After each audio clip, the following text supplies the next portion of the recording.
2013 ഉത്തരേന്ത്യൻ വെള്ളപ്പൊക്കത്തിനും മേഘവിസ്ഫോടനത്തിനും കാരണം എന്ന് ഉത്തരാഖണ്ഡുകാർ ഉറച്ചു വിശ്വസിക്കുകയും ഉറക്കെ പറയുകയും ചെയ്യുന്ന ഒരു സത്യം ധാരി ദേവിയെ ചുറ്റിപ്പറ്റിയാണ്. ഗർവാൾ മേഖലയിൽ ശ്രീനഗറിനും രുദ്രപ്രയാഗിനും ഇടയിൽ അളകനന്ദിയുടെ മധ്യത്തിൽ സ്ഥിതി ചെയ്യുന്ന ധാരി ദേവിയുടെ ക്ഷേത്രം.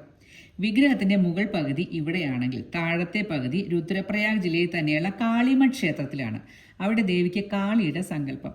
ധാരി എന്നാൽ സംരക്ഷിക്കുന്നവൾ എന്നർത്ഥം. 4 ധാമുകളുടെയും രക്ഷാധികാരിയായ ധാരി ദേവി.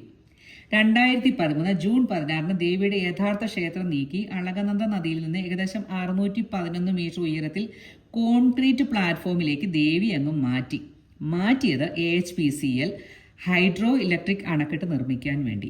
ഏതായാലും ദേവിയെ മാറ്റി മണിക്കൂറുകൾക്ക് ശേഷം ഉത്തരാഖണ്ഡിൽ ഉണ്ടായ വെള്ളപ്പൊക്കത്തിലും മണ്ണിടിച്ചിലും ക്ഷേത്ര നഗരം മുഴുവൻ അങ്ങ് ഒളിച്ചുപോയി. വിശ്വസിച്ചാലും ഇല്ലെങ്കിലും ഉത്തരാഖണ്ഡുകാർ പറയുന്നത് ദേവിയെ മൂലസ്ഥാനത്ത് നിന്നും മാറ്റിയതിനാലാണെന്നാണ്. പിന്നീട് പുതിയ ക്ഷേത്രം അതിന്റെ യഥാർത്ഥ സ്ഥാനത്ത് നിർമ്മിക്കുകയും ചെയ്തു.